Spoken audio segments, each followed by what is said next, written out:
y aura personne. C'est pour la VOD. Alors qu'est-ce que FTL? FTL, c'est un jeu de vieux. On va pas se mentir, c'est un jeu de vieux. Faut que je regarde quand est-ce qu'il est sorti quand même. Parce qu'on sait jamais. Hein, parce que bon, ça je trouve, je dirais que c'est un jeu de vieux alors qu'il est sorti en quelle année? Il est sorti en quelle année? En 2012. Il est sorti qu'en 2012. Je pensais que j'étais plus vieux. Oh, 2012. Ça va. Vous aviez quel âge en 2012? Vous aviez 8 ans. Bon, voilà. Enfin, moi j'avais quel âge? J'avais 6 ans. C'est peut-être un peu vieux. Voilà, c'est sorti il y a 14 ans. Non, mais attends, qu'est-ce que je raconte? Mais non, sorti il y a 13 ans. Oh, j'allais dire c'est le matin. Non, il est 14 h. Il est 14 h. Faut le temps que je me mette dedans. Ça va venir, ça va venir. Voilà, on va se mettre bien. Déjà, vous l'aurez remarqué, il y a la lumière derrière. Voilà, il y a la fenêtre. Voilà, avec une magnifique télé, bien sûr. Mais il y a de la.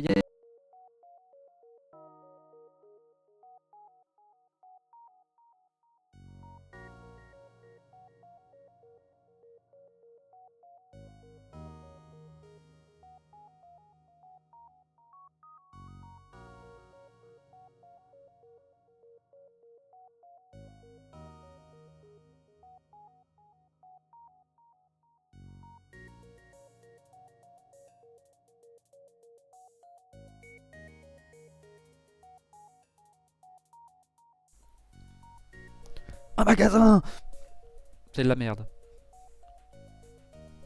Un drone. On a les trucs, on a la map. On a que des combats et des soleils devant nous. Donc il y a moyen que ça se maîtrise. Voilà. Et sinon, autre proposition, bah je ferme les rideaux et comme ça on n'a plus de problème. Ça peut marcher, mais après est-ce qu'il serait pas trop sombre? Bon, tant pis, de toute façon ça sera pour la VOD YouTube, hein, voilà, ça fait déjà 2 minutes 20. J'ai rien dit, j'ai juste dit que le jeu était sorti en 2012 et que c'était le matin alors qu'il était 14 h.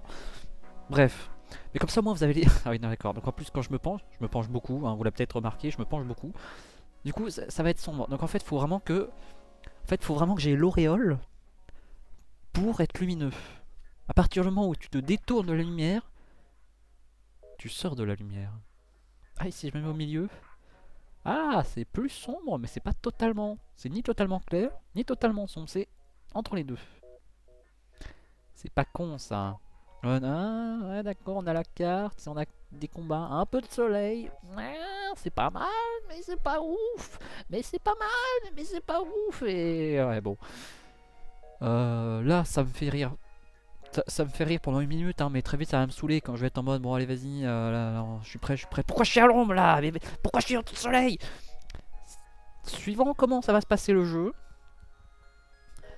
ça peut changer, ça peut varier très très fort. Enfin bref, on est parti. Je vous mets pas le tuto, je vais vous expliquer en jouant. Voilà, bon, il y a personne, donc je vais l'expliquer à la VOD. Et si jamais quelqu'un se ramène, je lui expliquerai à son tour que pour lui. Mais voilà, FTL, on contrôle le vaisseau et son équipage, mais on contrôle surtout le... Enfin, on s'occupe du vaisseau et vous voyez qu'il est séparé par des cases. Chaque case, soit est blanche, soit est vide, comme les cases là, soit a un système dedans. Alors par contre, si je me mets là et qu'on voit pas, je vais fermer le rideau, je vais voir ce que ça donne. Je reviens. Au revoir.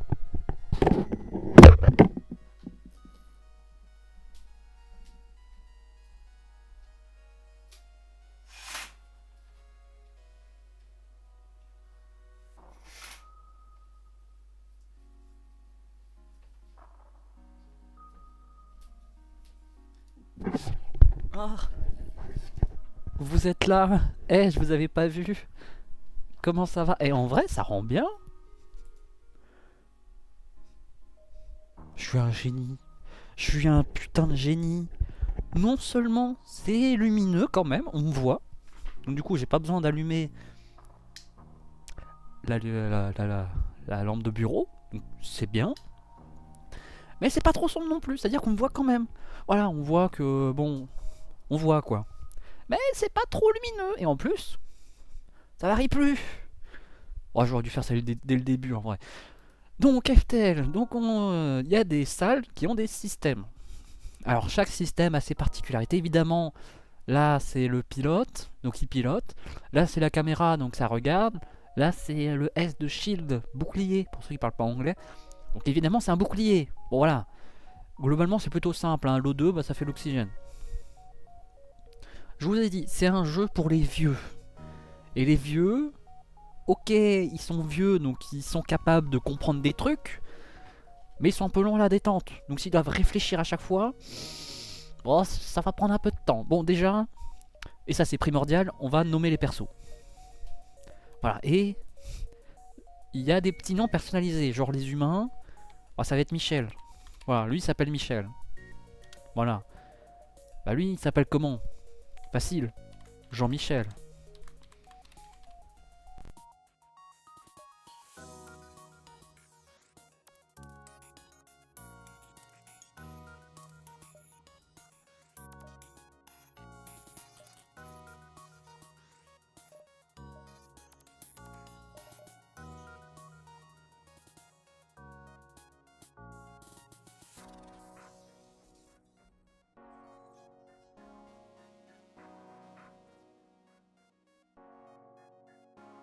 On aura les cailloux, on aura les insectes. Ah, des petits noms préparés. Autant vous dire que si jamais on en recrute, je sais déjà comment je vais les appeler. Et malgré les parties, elles auront toujours à peu près les mêmes noms. Et en vrai, j'ai à peu près 2-3 noms par espèce, donc ça devrait aller. Par contre, c'est sûr que si on a 8 humains, clean. On va pas se mentir, il y a peut-être une Jacqueline qui va partir, il y aura peut-être une Cunégonde, parce que voilà, c'est des noms courants de merde.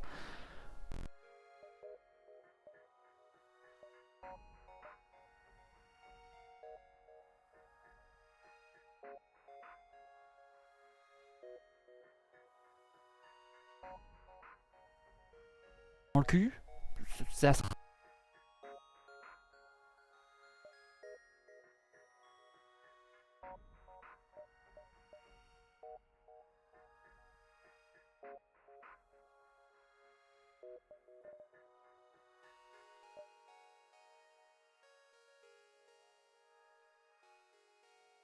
non plus incroyable, mais c'est utile.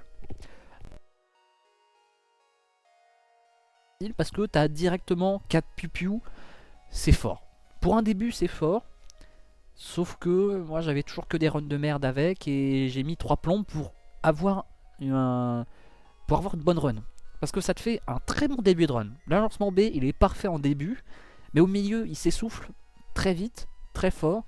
Et quand t'arrives au bout d'un moment, que les gens ont plus de boucliers, qu'ils ont plus d'esquives, tu touches jamais, bien sûr, parce que dans ce jeu, tu te fais baiser tout le temps, tu touches jamais. Par contre, toi, tu te fais toujours casser le cul. L'agencement B, j'ai jamais eu de bonne run avec. Et l'agencement C, étonnamment, je le trouve à chier, mais j'ai toujours eu que des bonnes runs avec. Voilà. Alors bon, vous vous dites, oui mais attends, il y a un seul vaisseau, bon ok, il y a 3 agencements, mais c'est très limité. Ouais. Alors bon, dites-vous que chaque vaisseau là-dedans a 3 agencements. A, B, C. Il n'y a que les 2 vaisseaux là qui en ont pas.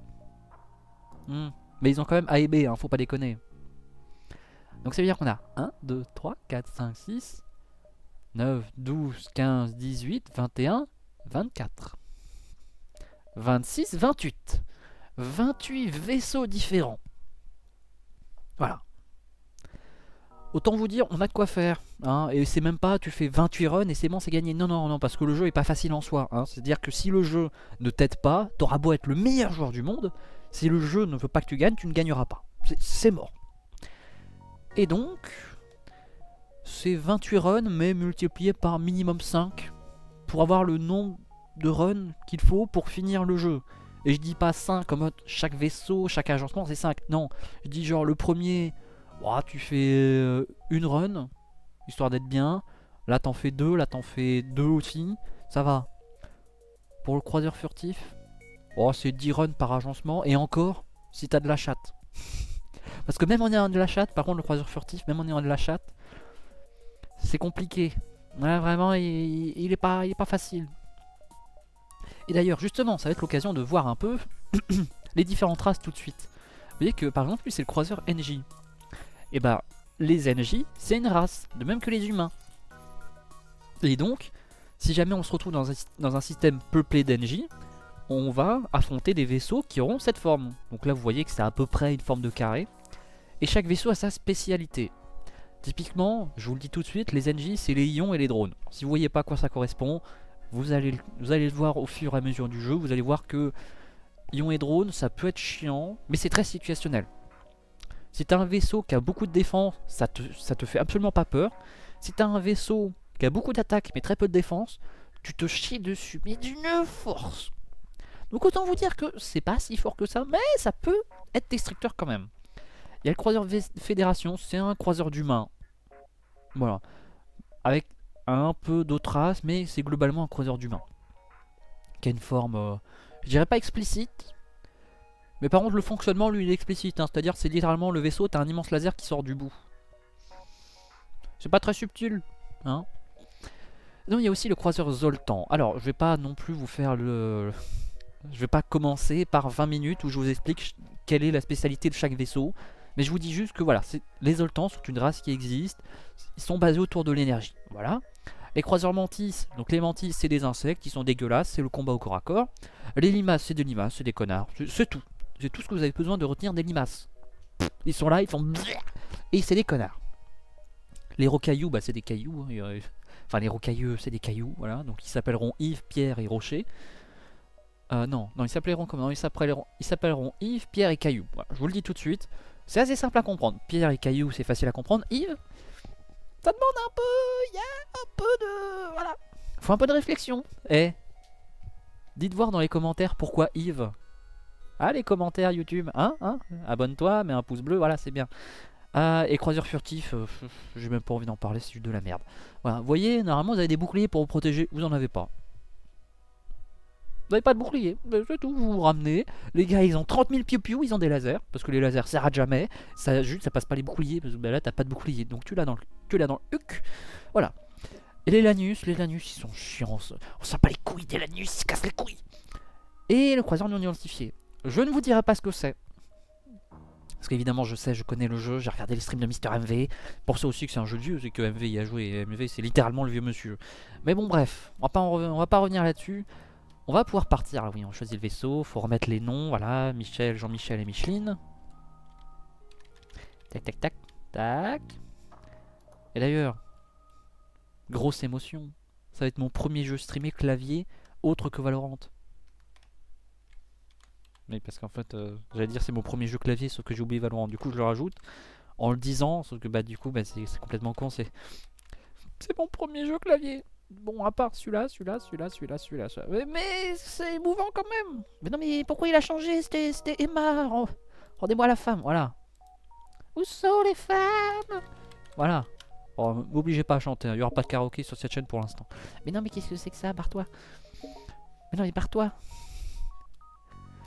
Donc, vous voyez qu'il y a des achievements pour débloquer des agencements. Ouais, on va passer du français à l'anglais très très vite parce qu'en même temps c'est le jeu qui le veut. Vous voyez que pour débloquer le B, il faut faire des petits achievements. Notamment avoir simultanément 6 extraterrestres de races différentes à bord du croiseur. Donc c'est les rocailleux, c'est les mantis, c'est les NJ, c'est les Zoltans, voilà c'est tout ça les races extraterrestres. Il faut avoir les 11 systèmes d'installer simultanément sur le croiseur Kestrel. Alors les systèmes c'est tout ça. Et on peut en rajouter au fur et à mesure du jeu, au fur et à mesure des magasins. Donc il faut en avoir 11, donc c'est le maximum. Ça peut se faire, mais généralement ça demandera d'aller assez loin quand même. Parce qu'avoir les 11 systèmes rapidement, c'est non, c'est pas possible. Et en plus, ça sert à rien. Ok, tu les as, mais t'as pas d'énergie, donc tu meurs, et bref. Et là justement, réparer totalement le croiseur Kestrel, alors qu'il ne lui restait plus que 1 point de vie. Alors ça, généralement, ça demande une run à part, parce que juste, tu t'emmagasines un peu d'argent, puis tu vas contre un ennemi nul, tu désactives tes boucliers, t'attends qu'il te tabasse à 1 PV, tu ramènes tes boucliers, tu le tabasses, tu vas au magasin, tu te répares totalement, et tu recommences une nouvelle partie. Parce que juste, t'as plus d'argent, et du coup, t'as pas acheté d'armes, parce que t'en as pas besoin. Et juste, tu relances une nouvelle partie, mais t'as gardé ton agencement. Parce que oui, il faut pas faire l'achievement, et terminer le jeu. Faut juste faire l'agencement, et c'est tout. Voilà. Donc ça, c'est pour débloquer le B, pour l'agencement B. Et pour débloquer l'agencement C, il faut arriver, je sais plus si c'est secteur 7 ou secteur 8 avec, avec l'agencement B. Donc pour débloquer...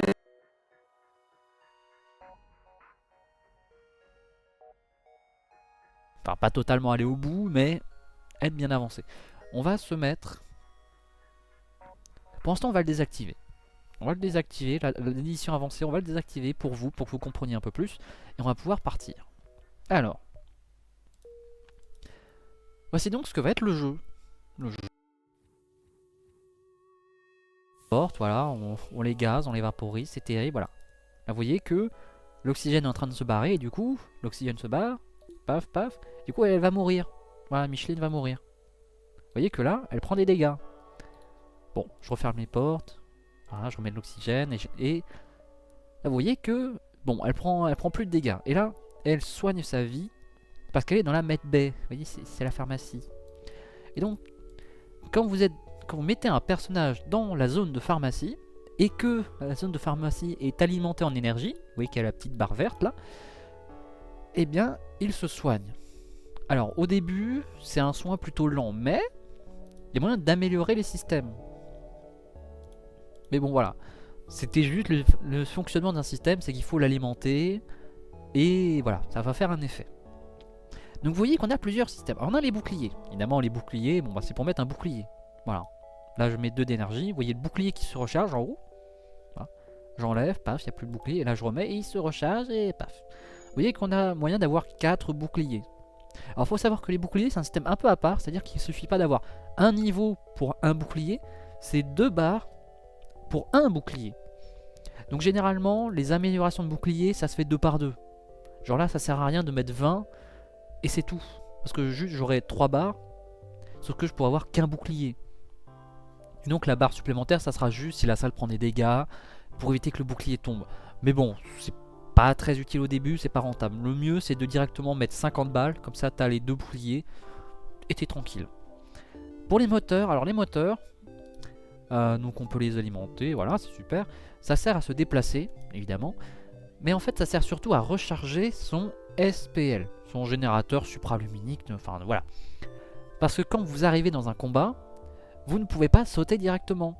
Il y a un délai pour que le générateur, justement SPL, donc FTL, Faster Than Light, pour que le générateur vitesse lumière se charge.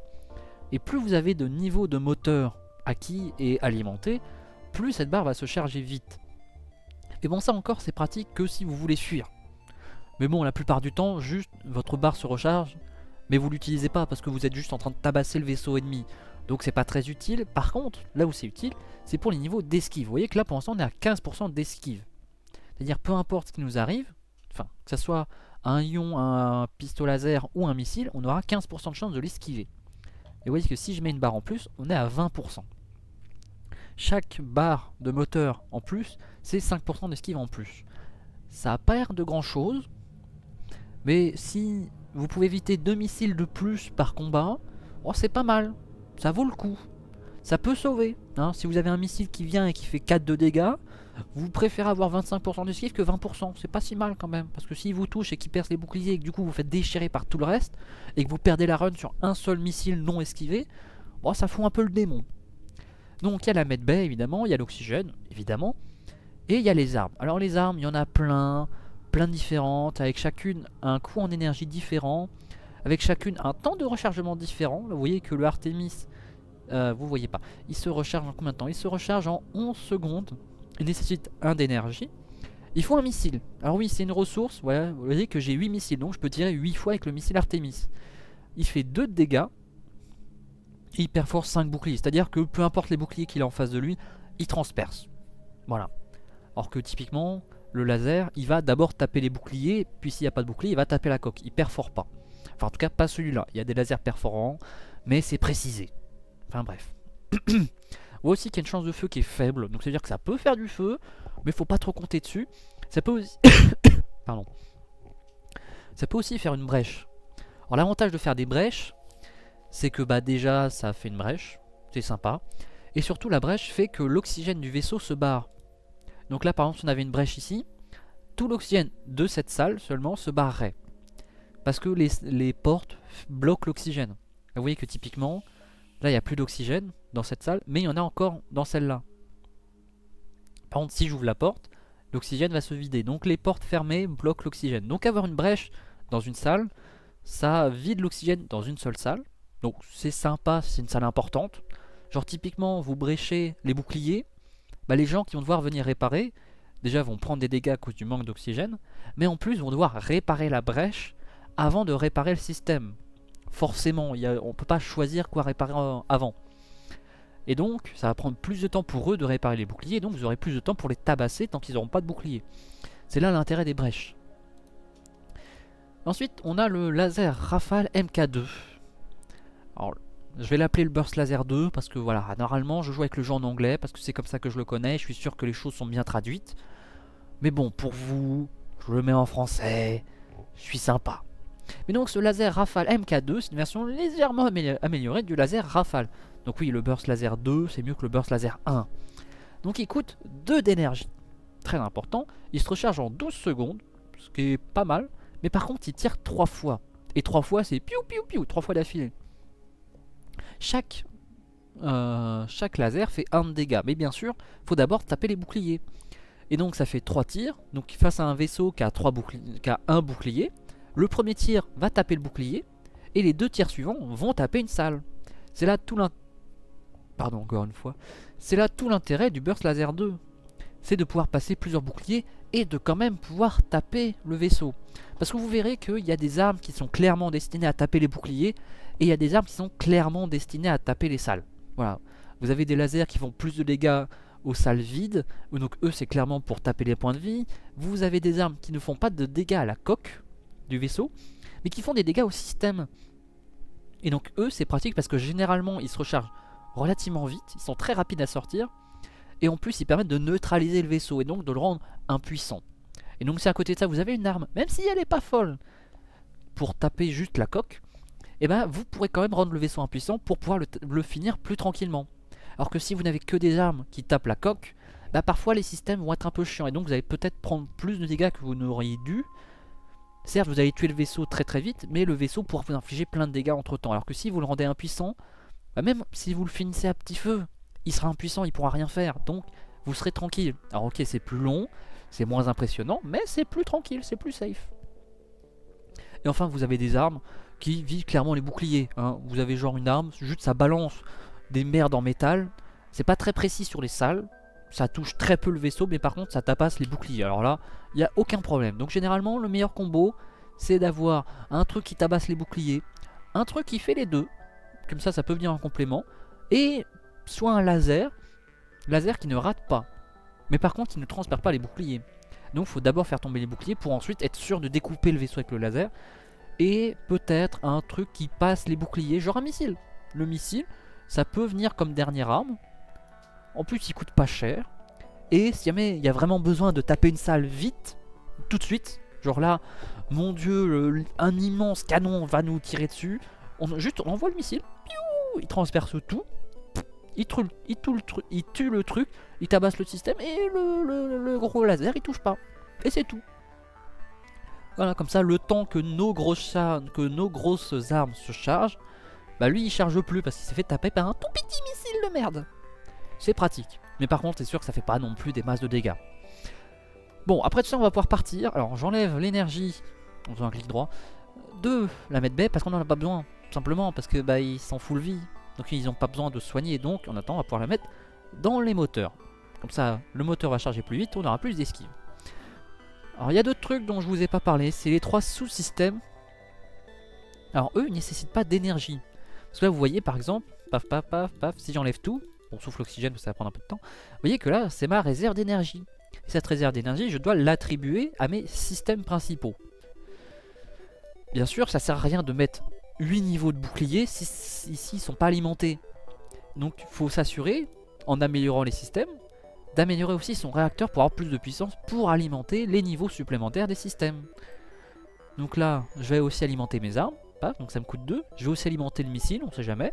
Voilà, ça me coûte 1. Et pour se déplacer, je vais quand même alimenter le moteur. Et là, vous voyez que en alimentant tout au niveau minimum, il m'en reste qu'un d'énergie. Donc si jamais je veux passer à un niveau de bouclier supplémentaire, soit je vais devoir aussi améliorer mon réacteur pour avoir 2 barres en 2 bonus pour pouvoir les mettre pour un deuxième bouclier.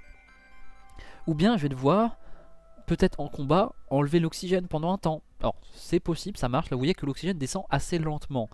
Mais par contre ça remonte lentement aussi. Donc si jamais il y a un problème, ça va prendre du temps avant de se régler. Hein. Genre typiquement si vous enlevez l'oxygène, que vous tombez à 20% et vous dites allez je le rallume, et que vous prenez un dégât dans la salle d'oxygène et que le système est pété, c'est-à-dire qu'il va falloir le réparer très très vite.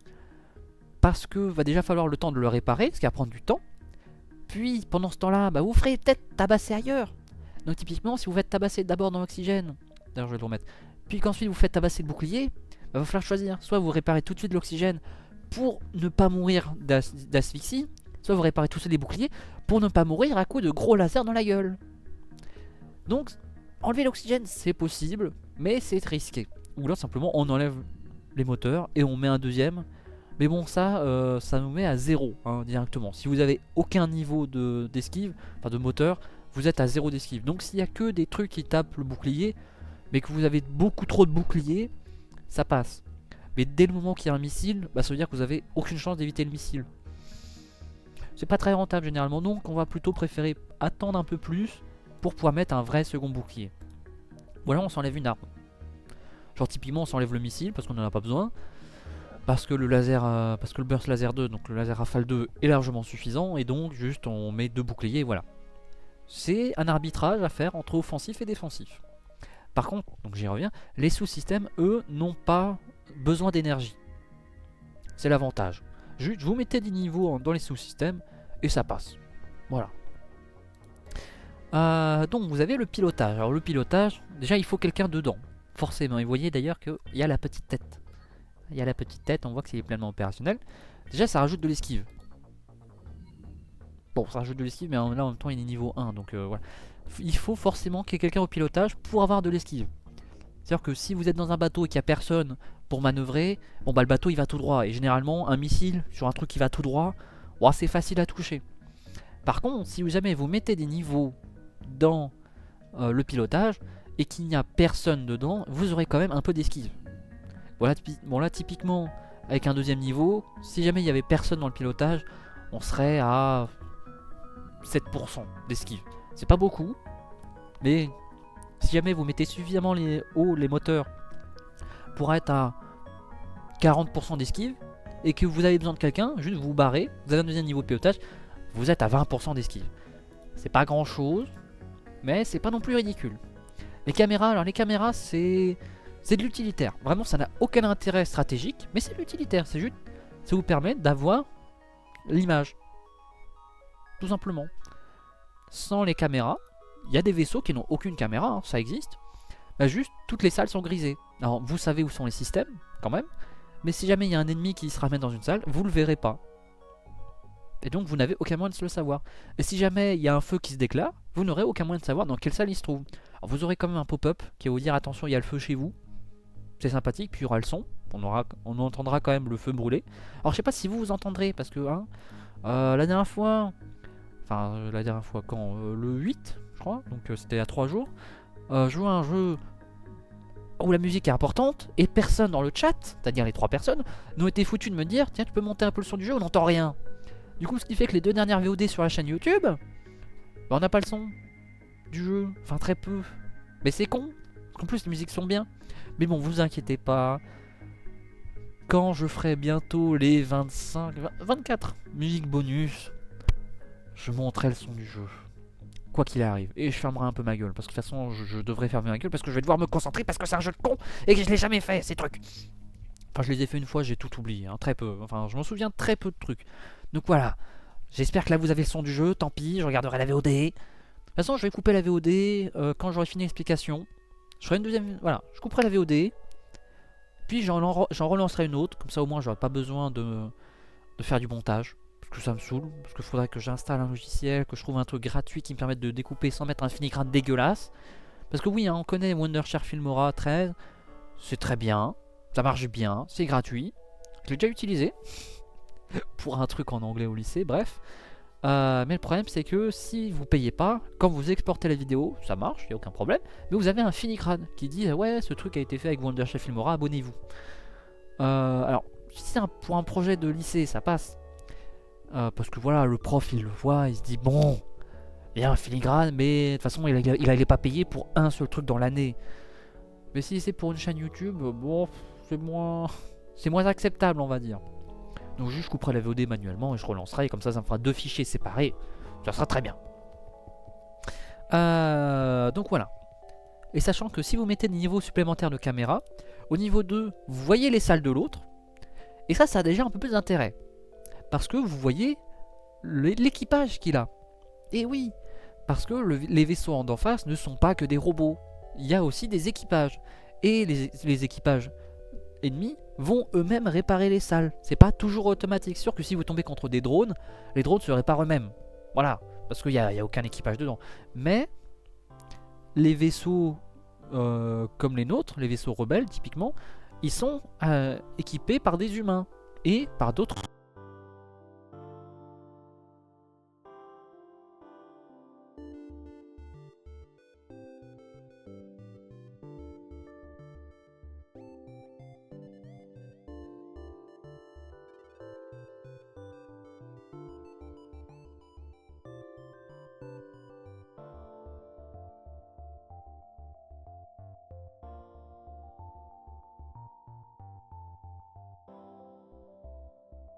Siphonner un réservoir intact, c'est quand même plus simple que siphonner un réservoir d'un vaisseau qui est totalement détruit. Vous avez plus de chances de récupérer les armes du vaisseau ennemi. C'est très important de récupérer les armes, franchement. Parce que soit vous les mettez parce qu'elles sont bien, soit vous les revendez parce qu'elles sont à chier. Et généralement, ça se vend pas si bien que ça, mais ça se vend quand même. Ça fait toujours de la ferraille. Parce que oui, la monnaie, c'est de la ferraille. Vous voyez, là, c'est du scrap, de la ferraille. Voilà. Donc, voir l'équipage adverse, c'est pas mal. Et au niveau 3, vous voyez l'énergie des systèmes adverses. Je vois moins l'intérêt. Je vous avoue que je vois moins l'intérêt. Parce que bon, juste en voyant les armes, tu peux calculer un peu l'énergie qu'il a dedans. En voyant les boucliers, bah tu fais juste le nombre de boucliers x 2, tu vois l'énergie qu'il a. En voyant un peu les systèmes, en voyant un peu la durée, en voyant un peu l'efficacité de ces systèmes, on peut arriver à déduire un peu facilement les trucs. Et enfin, le troisième sous-système, c'est les portes. Alors les portes, c'est important. Parce que si votre système de porte qui se situe là est pété, vous pouvez plus ouvrir ou fermer vos portes. C'est-à-dire les portes qui sont fermées, elles restent fermées. Les portes qui sont ouvertes, elles restent ouvertes. Alors, c'est pas grave en soi parce que vos crews pourront passer à travers quand même. Voilà, ils sont pas obligés de tabasser la porte pour pouvoir passer. Mais, imaginons qu'il se passe ça. Hop, hop, hop, hop. Voilà, que je fasse ça. Et que mon système de porte soit pété. Et que mes crews soient endommagés. Et que mon bouclier soit endommagé. Et que du coup je dois emmener des gens pour le réparer. Bah je pourrais pas fermer les portes pour que l'oxygène se remette et donc pour y aller tranquillement. Non, je vais devoir emmener mes crews tout de suite. Du coup, ils vont prendre des dégâts d'oxygène. Et oui, c'est con ça. Donc le système de porte, c'est important qu'il ne soit pas pété. Et quand vous montez le niveau supérieur des portes, alors vos crews pourront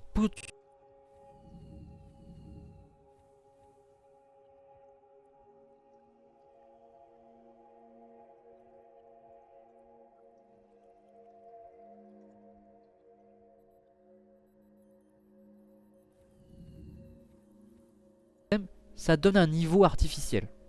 Voilà, parce que soit vous...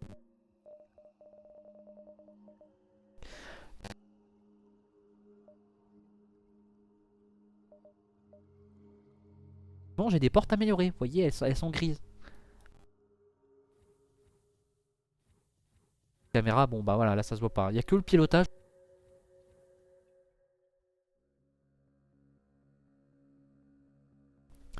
Ah.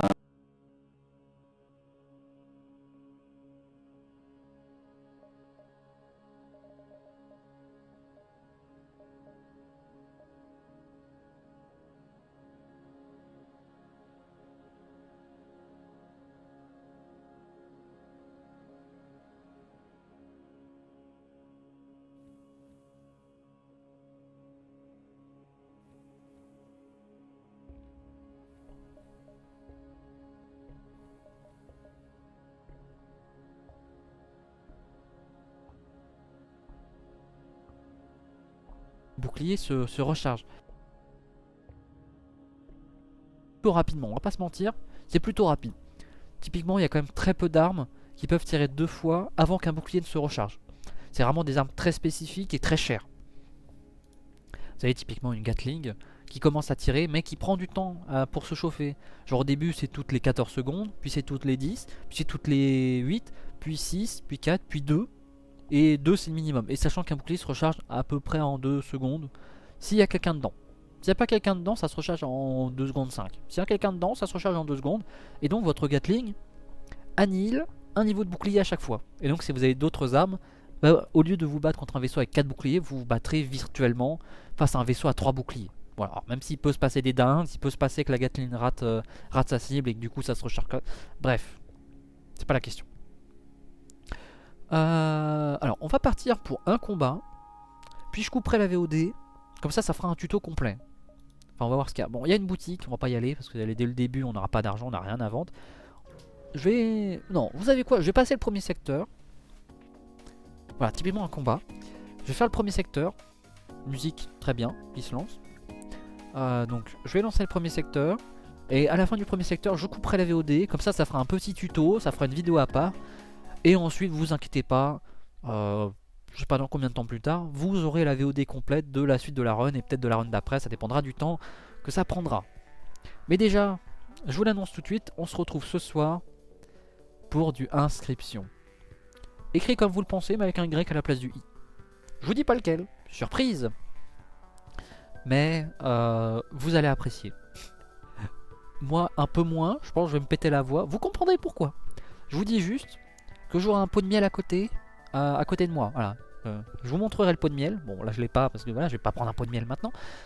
Vous comprendrez pourquoi. J'en aurai besoin. Voilà, on se retrouve. Bon, 21h, ça m'a l'air pas mal. Bon, en vrai, 21h, oui, parce que voilà. Oui, je mangerai un peu tôt. Enfin, je mangerai tôt, je mangerai à 20h30, hein, ça va. Enfin, non, je mangerai à 20h, comme ça, moi, j'aurai pas les petits rototos comme maintenant. Pardon, hein, pardon. Mes excuses à tous. Mais je prendrai un petit pot de miel et on se retrouvera à 21h. En plus, je me suis déjà lavé ce matin. Pas besoin de me laver. Avant, longtemps. Donc, j'aurai tout le temps du monde pour être là à 21h. Je mettrai un décompte. Hein. Je lancerai le stream un peu avant. Je lancerai un minuteur.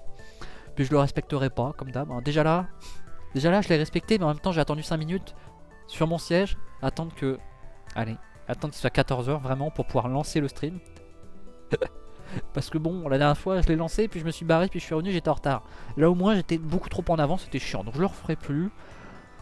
Je ferai autrement, je m'arrangerai. Mais bon allez, on est parti pour le premier combat. Bien sûr, on met la pause. En appuyant sur espace, c'est la pause rapide, paf, paf, paf, paf, paf, paf, voilà. Pendant la pause, on peut faire ce qu'on veut, on peut leur donner des ordres. Là vous voyez, il y a le petit carré vert qui apparaît, et quand je vais lâcher la pause, il va le faire. Voilà. Bon là maintenant, on retourne à son poste. Non, il faut attendre. Il faut attendre que les armes se chargent. Et déjà, il faut observer ce qu'il a lui. On voit que lui, alors évidemment, c'est un jeu qui peut être un peu compliqué au premier abord. Parce que connaître les armes des adversaires, je dirais pas que c'est utile, je dirais que c'est nécessaire. Et évidemment, pour votre première partie, vous connaissez pas les armes. Donc là, typiquement, vous ne pouvez pas savoir que ça, c'est le simple fusil laser qui tire une fois. Et ça, c'est un burst laser 1. Donc il coûte un seul d'énergie, je crois. Par contre, il tire 2 fois. Mais il est un peu plus lent à charger que lui. Donc normalement... on devrait peut-être se prendre un dégât. Bon, c'est pris qu'un dégât. Et voilà, typiquement, ça a touché l'oxygène. Donc ça fait un dégât à la coque. Et ça fait un dégât au système. Donc là, le système est rouge. Alors je récupère l'énergie. Quand même, ça va, le jeu est pas bâtard au point de t'enlever l'énergie. Mais en échange, le système est pété. Et là, vous voyez que je suis passé de 100% d'oxygène à 99%. Et donc l'oxygène commence à baisser. Donc je vais tout de suite envoyer quelqu'un. Je vais envoyer lui au moteur parce que voilà, 5% d'esquive en plus, bon, pas non plus nécessaire. Mais en attendant, on va devoir tirer. Alors si le curseur est rouge, ça tire une fois. Si le curseur est jaune, donc comme maintenant contrôle ou en appuyant sur ça, ça fait que dès que l'arme sera chargée, elle va tirer automatiquement au même endroit désigné. On va l'enlever pour l'instant. On va juste lui dire de tirer sur les armes. Donc il va tirer 3 fois. Donc le premier tir va toucher les boucliers. Et maintenant vous voyez que le bouclier il va se recharger. Et il y a un deuxième qui va toucher. Et donc on peut tout de suite observer que son système d'armes est assez limité. Parce qu'il n'avait pas de buffer. Et donc il n'avait pas de niveau. Enfin il n'avait pas de barre à prendre de dégâts avant de perdre ses armes. Et là vous voyez qu'il a pris un dégât. Et tout de suite son arme s'est repliée. Donc ça veut dire qu'elle ne peut plus être alimentée. Là typiquement si moi je prenais un dégât sur mes armes, mon laser Rafale 2 pourrait toujours être alimenté parce qu'il me faudrait que 2 barres. Par contre, mon missile Artemis, lui, eh ben, il ne pourrait plus être alimenté. Parce que la 3ème barre serait pétée et donc le missile ne pourrait plus se charger. Donc là, on se retrouve face à un vaisseau qui a encore un dégât peut-être potentiel à prendre, mais qui n'a plus qu'une seule arme en ligne. Bon, le 3ème tir a raté. Mais là maintenant, on est tranquille. Parce qu'on a un bouclier pour un laser. Et lui, il a rien, littéralement. Donc on va pouvoir retirer au même endroit. Là maintenant, ce que je pourrais faire, c'est juste faire ça. Parce que le temps de recharge de ces armes n'est pas suffisant pour m'occasionner des dégâts. Et du moment que nous, on fait constamment au moins un dégât par truc, il va pas pouvoir recharger ses armes. Alors là, vous voyez qu'il a dû réparer une barre. Et du coup, il a basculé son énergie. C'était très intéressant ce qu'il a fait, c'est qu'en fait, il a réparé 2 barres de ses armes. Et donc, plutôt que de laisser en ligne son petit piou-piou nul et d'avoir une barre en surplus, il a coupé son laser nul pour alimenter son laser amélioré, qui lui seul est en mesure de nous faire des dégâts. Sauf qu'il s'est repris un dégât et donc du coup il a plus qu'une barre d'énergie et donc il peut plus l'alimenter. Par contre là maintenant il pourrait alimenter celui-là, mais il est con donc il va pas le faire. Oui, il faut compter un peu sur la bêtise des ordis, hein, faut s'y faire. Voilà, on lui fait des dégâts. Et là, le système est rouge, donc il a 0 barre. Voilà, c'est le moyen de savoir s'il est alimenté, enfin s'il est endommagé ou complètement détruit. Quand il est rouge, c'est qu'il est complètement détruit. Voilà.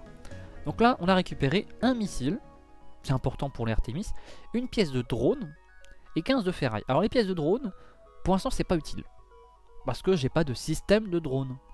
Par contre, si plus tard dans un magasin ou au pif, je récupère un système de drone, déjà ça va prendre une place, ça va prendre une case.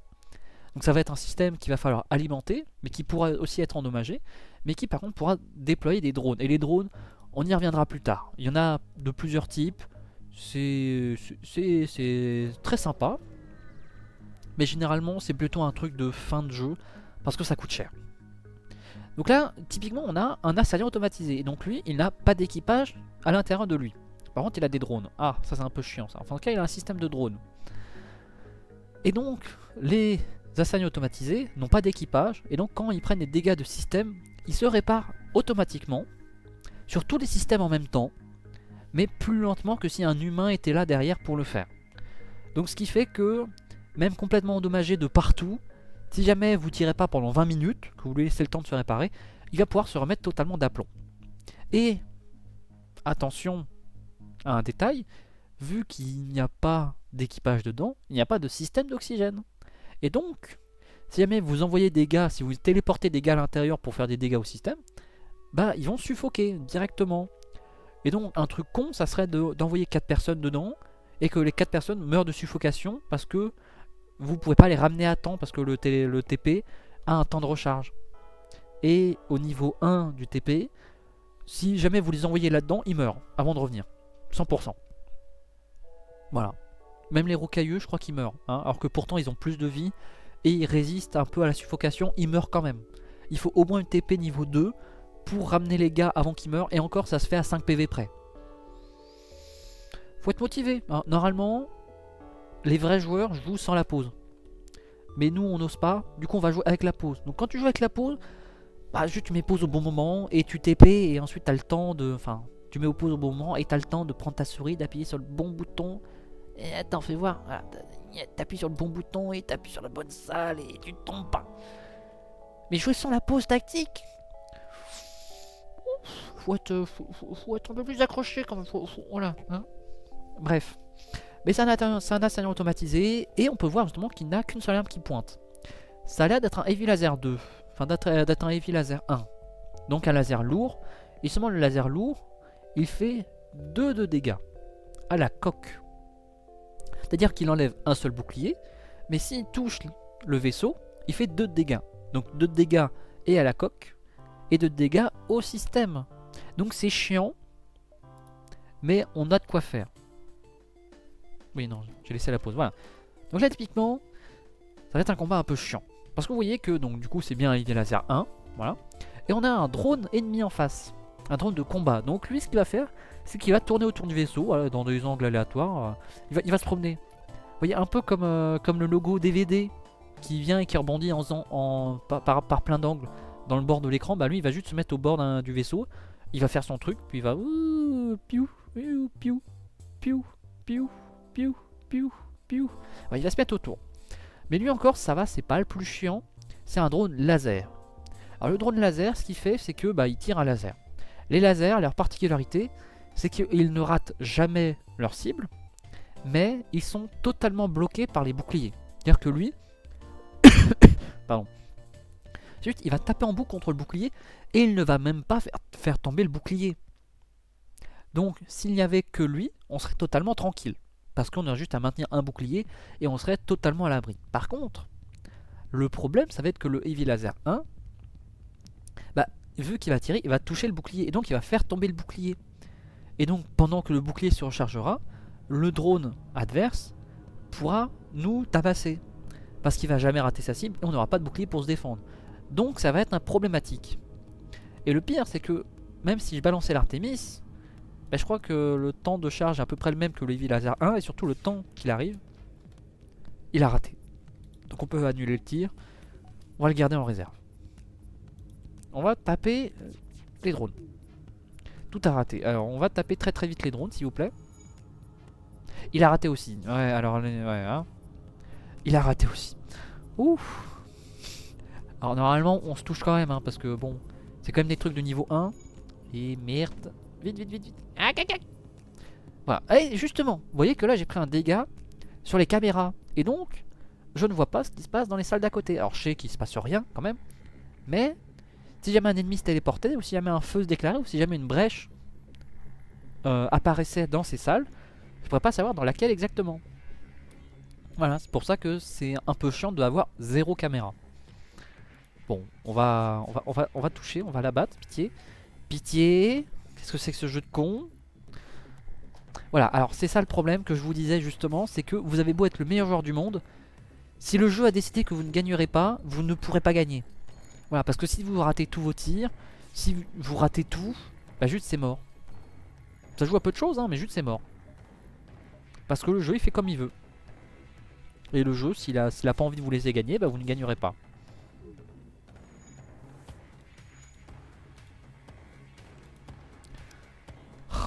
Bon, on va taper le pilotage. Parce que je rappelle qu'avec 100 pilotage, il a 0% d'esquive. Voilà, et il va prendre du temps à se réparer. Donc maintenant, on peut juste taper ça. Et ça va le faire. Ça va l'effectuer. Bon, il va pouvoir continuer de tirer. Non, on va viser les armes. Voilà, les caméras sont revenues. Et vu qu'il y a quelqu'un dedans, ça ajoute un niveau artificiel. Et donc on peut voir l'intérieur du vaisseau. Et donc comme je vous disais, il n'y a pas d'oxygène à l'intérieur. Voilà. Mais bon, c'est à peu près tout ce qu'on a à voir sur lui. Il y aurait eu des équipages, on les aurait vus. Mais vu qu'il n'y a pas d'équipage, on le voit pas. Bon, on va pouvoir le ramener à sa place, lui. Voilà. Donc il s'est barré. Donc on n'a plus le niveau artificiel, donc on voyait plus l'intérieur. Voilà. Donc on récupère que 13 balles. Mais en même temps, c'est un vaisseau automatisé. Voilà. Là par contre, on a eu accès à une cache de ressources. Enfin, une base un peu militaire spéciale. C'est dommage qu'on n'ait pas eu d'infos sur la carte ou qu'on n'ait pas eu d'armes. On a juste eu des ressources, mais pas mal de ressources. On a 4 d'essence. C'est important. 3 missiles. J'en ai consommé 3, donc en soi, c'est even. Et on a 9 de ferraille. Voilà, ils sont ajoutés. Sachant que sur la carte, on peut avoir plein d'informations, mais juste là, on les a pas eu. C'est dommage. Donc on va pouvoir continuer d'avancer. Voilà. Là, on est typiquement sur un cas où il va falloir choisir entre soit juste on prend 9 de ferraille, garantie, soit on tente de télécharger. Et ça peut très bien se passer, comme ça peut très mal se passer. Et ça s'est très bien passé. Et donc on n'a pas de combat, mais on a quand même là une récompense pas mal. Et donc là typiquement on a un drone de combat. Hop. Et on a la carte à jour. Donc quand il y a des points d'exclamation, c'est qu'il y a un vaisseau dedans. Et donc ça peut être soit être un combat, soit juste être un vaisseau qui demande à l'aide, pitié, au secours. Il y a des signaux de détresse, des signaux de détresse. Généralement c'est un peu plus rentable que les trucs parce que c'est pas forcément des vaisseaux à combattre. Et quand vous voyez un cercle haché d'orange, c'est la merde. C'est qu'il y a un élément Voilà, c'est qu'il y a un élément... il y a un élément de plus, il y a un élément externe qui vient rajouter la merde. Ça peut soit être donc un soleil, soit être un pulsar, soit être un champ de météorites. Chacun a ses spécificités. On les expliquera, enfin je les expliquerai quand on tombera dessus. Voilà, je vais pas tous les dire maintenant, ça aurait très peu d'intérêt, on va pas se mentir. Je vais tout vous dire et puis au final d'arriver devant le truc et de devoir vous réexpliquer parce que vous avez oublié, de toute façon il n'y a personne. Donc on est parti. Alors là, c'est un mercenaire.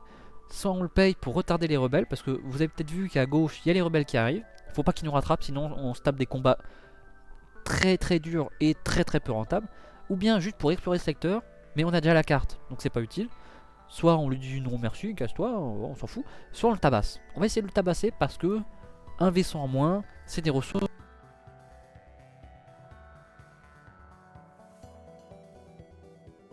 ici, je vous le rappelle. Bouclier. Voilà, bon, tout de suite, les vaisseaux automatisés ont beaucoup plus d'esquive que les vaisseaux que les autres vaisseaux.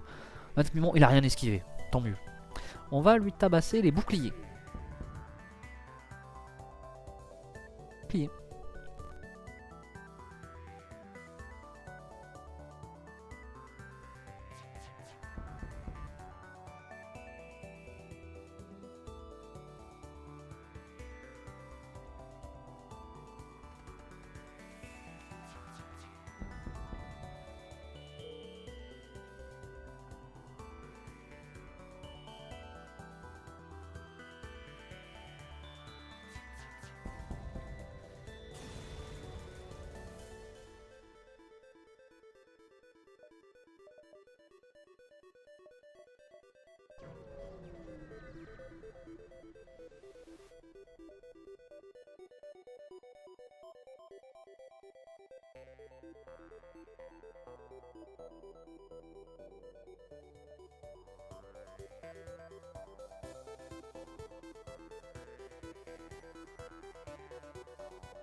Enfin sur une même balise que cette flotte, non seulement on va avoir un vaisseau en face qui est beaucoup trop fort pour notre niveau actuel, et en plus il y aura une batterie de DCA derrière en fond qui va nous canarder, ça fait mal, ça fait des brèches, c'est très chiant. Et si jamais on arrive, quand bien que mal, à battre le vaisseau adverse, juste on a un d'essence et c'est tout. Donc on l'a dans le HUC, encore une fois. Mais par contre, si jamais on tombe sur un vaisseau rebelle et que le vaisseau rebelle arrive à s'enfuir, alors la poursuite de la flotte va pas avancer d'un cran, mais va avancer de 2 crans. Et c'est dramatique. Parce que du coup, ça laisse moins de temps pour explorer le système. C'est chiant. Donc là maintenant, il faut voir ce qu'il nous propose. Alors typiquement, on a 2 pages. Donc il nous propose des armes, il nous propose des membres d'équipage. Généralement, c'est pas si rentable que ça d'acheter des membres d'équipage. À part s'ils sont déjà expérimentés. Là, c'est pas le cas. Là, ils sont à chier, c'est les persos de base. On va se mettre à 20 points de vie. On veut toujours se mettre à 20 points de vie minimum. Qu'est-ce qu'il nous propose? Ah, il nous propose des petites améliorations. On va prendre le scanner longue portée. C'est garanti. Et alors, qu'est-ce qu'il nous propose? Il nous propose la recharge rapide. Ça augmente encore plus le rythme de recharge des boucliers. C'est pas nécessaire. Très honnêtement, c'est bien de le trouver au pif. Mais à acheter, c'est pas nécessaire. Le bras réparateur. Alors ça peut être sympa. Mais pas en début de run, très honnêtement, pas trop en début de run parce que ça limite tes capacités d'expansion. Ça fait que vous gagnez 1 point de coque à chaque fois que vous récupérez de la ferraille, quel que soit le montant. Par contre, vous avez 15% de ferraille en moins. Donc c'est bien enfin, parce que de toute façon, les sommes de scrap sont tellement élevées que tu en auras quand même suffisamment. Et en plus, tu arrives à un moment où t'as plus trop besoin d'améliorer tes systèmes parce que t'as eu tellement de ferraille avant que finalement t'es prêt, t'as bien tout. Et donc t'es content d'avoir un réparation en plus à chaque fois.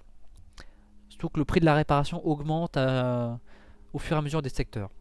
Mais le prendre au tout début, bah, c'est contre-productif parce que du coup t'as moins de scrap au début. Donc tu deviens moins fort. Et donc vu que t'es moins fort, bah, t'as plus le temps de te faire tabasser par les ennemis. Et donc tu prends plus de dégâts. Et donc au final, ce que tu gagnes en réparation, tu le perds partout ailleurs. Et donc tu te retrouves à un moment où juste t'as pas eu assez de scrap pour te réparer et du coup tu arrives sur un combat impossible où tu perds 20 points de vie et tu gagnes même pas de scrap parce que juste t'es obligé de te barrer parce que tu peux pas faire de dégâts. Et juste tu t'es fait tabasser, du coup t'as mis 3 plombs à pouvoir te barrer et donc du coup t'as plus d'énergie, t'as pas beaucoup de scrap et t'es faible et tu meurs. Donc le prendre au début c'est pas rentable et en plus il coûte cher. Oh là là, 50 balles pour ça, ça vaut pas le coup. Maintenant les systèmes, des vrais systèmes, pas des améliorations qui se mettent en plus. Non, des vrais systèmes, typiquement le système de drone. Quand on achète le système de drone, ça nous permet de déployer les drones, Mais surtout, ça nous donne un plan gratuit. Pourquoi pas, hein. Vaut mieux avoir le drone de... Honnêtement, le drone d'attaque, on peut le vendre. Parce que ce qu'on préférait, c'est avoir un drone de défense. Le drone de défense 1, MK1, il bloque les missiles. Enfin, en tout cas, il essaye de tirer sur les missiles pour les détruire avant. Ça marche pas toujours. Quand ça marche, c'est sympa. Par contre, à chaque plan déployé, enfin chaque drone déployé, ça coûte une partie de drone. Et les parties de drone, souvent, c'est un peu rare et c'est cher. Vous voyez qu'on peut en acheter une, mais c'est pour 8. 8 balles la pièce. Et on peut en acheter que 3 maximum. Alors que l'essentiel missile, c'est beaucoup plus accessible. Alors, c'est en quantité limitée, certes, mais c'est beaucoup plus accessible. Alors que 8 pour une pièce, c'est cher. On a le téléporteur. C'est tout simplement pour envoyer des gens de son équipage dans le vaisseau adverse. Pourquoi pas, mais clairement on n'a pas ce qu'il faut pour, et ça m'étonnerait qu'on les ait. Parce que oui, vous voyez qu'il y a des races, chaque race a sa spécificité. Bon, les humains ils ont 100 points de vie, ils font des dégâts normaux, ils font une vie normale et ils apprennent un peu plus vite que les autres. Par contre les cailloux, eux ils ont une santé de 150. Et ils sont immunisés contre le feu, ils se déplacent 2 fois moins vite, mais bon, c'est pas très important. Mais surtout, ils ont 150 points de vie. Et donc, dans un combat en 1v1 entre un humain et un caillou, le caillou va gagner. Et donc, si jamais vous avez dans votre équipage 2 cailloux qui servent pas à grand chose sur le vaisseau, bah vous pouvez les téléporter sur le vaisseau adverse pour qu'ils tuent l'équipage adverse. Alors évidemment, c'est pas aussi simple que ça, hein. Si vous avez un humain en face qui voit 2 cailloux se ramener, bon, il va essayer de se battre, mais il va pas se laisser mourir devant, hein. Mais il est proche de la mort, il va partir pour aller se soigner. Et vu que généralement en face, vous avez minimum 2-3 équipages au début, et à la fin vous avez 4, 5, 6 membres d'équipage, et que vous n'en avez que 2 contre 6, sachant que les autres peuvent se soigner, sachant qu'ils se barrent et qu'ils reviennent à l'infini, c'est pas ouf. Du coup, ce que vous devez faire, c'est soit emmener des équipages plus forts, mais bon, le 2 contre 6 reste compliqué, soit d'abord tabasser leurs moyens de se soigner, puis ensuite envoyer les gens, sauf que ça reste un 2 contre 6, mais au moins ils sont 6 mais ils peuvent pas se soigner, mais bon, il reste 6 contre 2, donc c'est compliqué. Ou alors, il faut avoir des armes spécifiquement pour soigner vos équipages. Ça, c'est possible. Il y a une mine, quand tu l'envoies, ça soigne ton équipage dans une salle ennemie. Ça peut, mais si ça rate et que ton TP est pas prêt, bah tu perds tes 2 membres d'équipage et t'as l'air con. Parce que du coup, bah t'as moins d'équipage et en plus ta stratégie d'abordage, elle est morte. Donc, généralement, à ce moment-là, tu perds, hein, et tu recommences, hein, tout simplement. Soit il faut d'abord faire des dégâts à l'équipage adverse et leur empêcher de se soigner pour qu'ils soient 6, mais au final à chacun à moitié, donc finalement on se retrouve contre du... Mais bon, l'abordage c'est assez spécifique quand même. Et qu'est-ce qu'on avait d'autre? On avait le camouflage. Alors le camouflage c'est très fort, mais du coup c'est très cher, 150 balles. Et juste ça se camoufle, bon au début pendant 5 secondes, et ça ajoute 60 points, enfin 60% d'esquive. Là depuis on est à 20%. Si jamais on active le camouflage, paf, on passe à 80%. Alors c'est pas un 100%. C'est pas un 100%. Ça peut l'être. Si de base vous êtes à 40% d'esquive et que vous l'activez, paf, 100% d'esquive. Bon, ça demanderait beaucoup de niveau de moteur ou alors beaucoup d'expertise par l'équipage, parce que oui, l'équipage gagne de l'expérience au fur et à mesure qu'il fait les trucs qu'il est censé faire. Bon, si jamais vous esquivez un truc, et le pilote et le gars au moteur gagnent de l'expérience. Bon, là on peut le voir, là il est déjà à 6 sur 13, donc ça veut dire qu'il a esquivé 6 attaques, et il faut qu'il en esquive 13, enfin on est encore 7, pour gagner 5% d'esquive supplémentaire. Pareil pour lui, à chaque fois qu'il tire, il gagne un point d'expérience, et quand il atteint un certain niveau d'expérience, il passe un niveau de maîtrise. Donc il y a expert, il y a maître, voilà, donc il y a vert et jaune, et donc ça va améliorer encore plus le bonus qu'il apporte à un système en particulier, hein. Un gars qui est fort au bouclier, il sera chié en armes, et inversement pour le pilote et les armes et tout. Sachant que les sous-systèmes, tu peux mettre des gens, mais ils gagnent pas d'expérience. Juste, ils apportent un niveau, mais ils gagnent pas d'expérience, à part le pilote. Le pilotage, c'est vraiment un truc à part. Et puis par contre, medbay et oxygène, il n'y a pas de niveau à prendre ou quoi. Lui, pareil pour Jean-Michel, voilà. Ah, il est qu'à 5 sur 13, alors que l'autre, il est à 6 sur 13. Bref, oui, parce qu'il s'est pris un truc, et du coup, voilà, bref. Bon, la boutique, on va pas faire grand chose de plus. Il y a les armes, mais honnêtement, c'est des armes qui coûtent 3. Donc ça veut dire soit j'améliore mes armes et mon réacteur, et en plus j'achète ça pour pouvoir l'alimenter. Mais en soi, c'est pas très viable à eux tout seuls parce que lui, il met 22 secondes à se recharger. C'est très long. On a le temps de se faire tabasser presque 2 fois, presque, avant de pouvoir tirer. Et encore, faut qu'il touche. Et il tue pas en un coup. Et le temps de se recharger, l'autre a peut-être le temps de se réparer une arme et donc de pouvoir retirer, donc c'est chiant. Et en plus ça coûte des missiles. Alors là on en a beaucoup, mais si on en utilisait 2 ou 3 par combat, sachant qu'on en récupère 1, 2 ou 0 par combat, on peut aussi récupérer 0 missiles pendant 20 combats, hein, c'est possible. C'est pas viable. Sinon il y a le rayon H. Alors le rayon H, la particularité des rayons, comme je l'ai dit, c'est qu'il ne transperce pas les boucliers. À l'exception des rayons qui font plus de 1 de dégâts. Typiquement celui-là, il coûte 3 d'énergie, il met 17 secondes à se recharger. C'est très cher et c'est très lent, on va pas se mentir. Mais par contre il fait 2 de dégâts. Et comme vous voyez l'astuce en bas à droite, un rayon qui fait 2 de dégâts transpercera un bouclier, un seul. Par contre, chaque bouclier qui transperce lui enlève 1 de dégâts. Et donc si jamais il reste un bouclier en place et que vous tirez, ok, il va transpercer, mais au lieu de faire 2 dégâts par salle, il va faire un seul dégât par salle. Et vous avez par exemple un rayon qui fait 4 de dégâts par salle. Si jamais il tombe sur 4 boucliers, il fait rien. S'il tombe face à 3 boucliers, il fait 1 de dégâts. Face à 2 boucliers, il fait 2. Face à 1 bouclier, il fait 3 de dégâts. Et face à 0 bouclier, il fait 4 de dégâts. Voilà, 0, ça fait 4.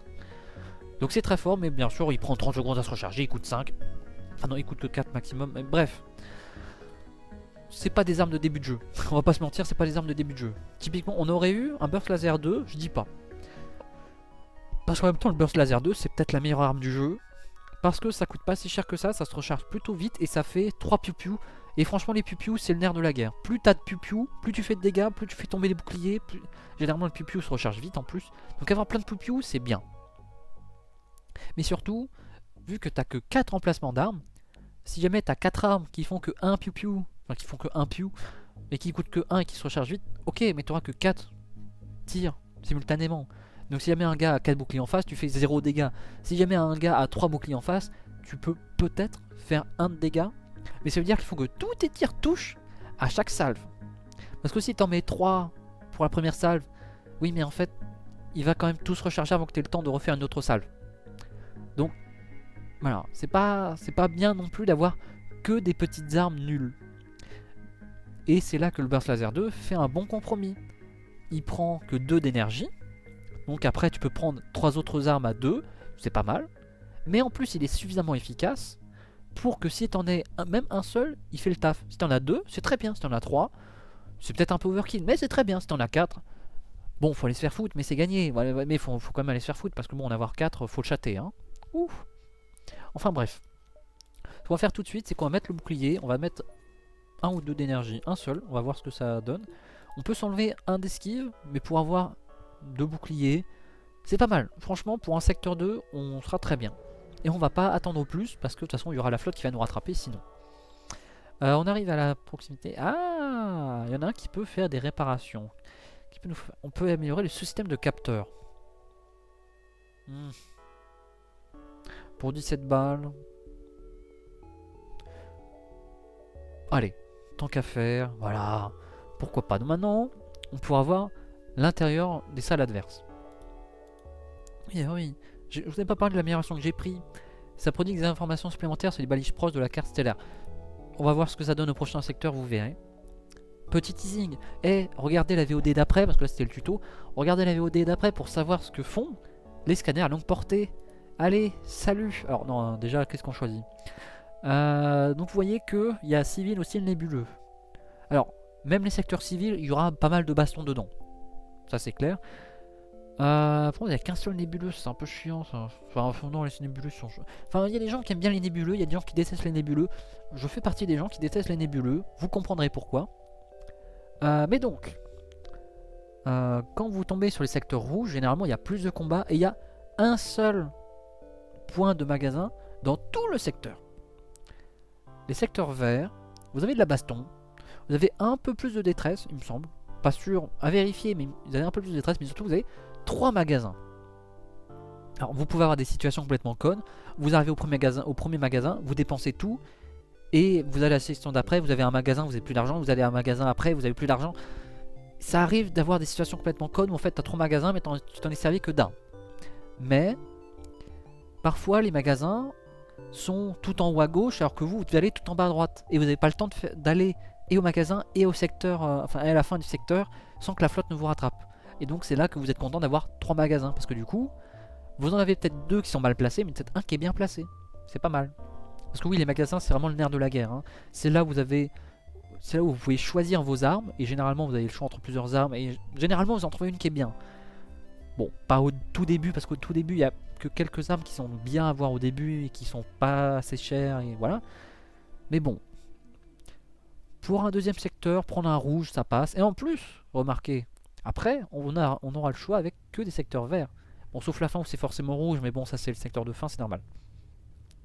Et on pourra même se faire un nébuleux si jamais l'envie nous en prend. Spoiler alert, ça nous en prendra pas. Bref, on passe sur le secteur rouge. Sous contrôle des pirates. Les noms sont importants. Typiquement, on voit que c'est sous contrôle des pirates.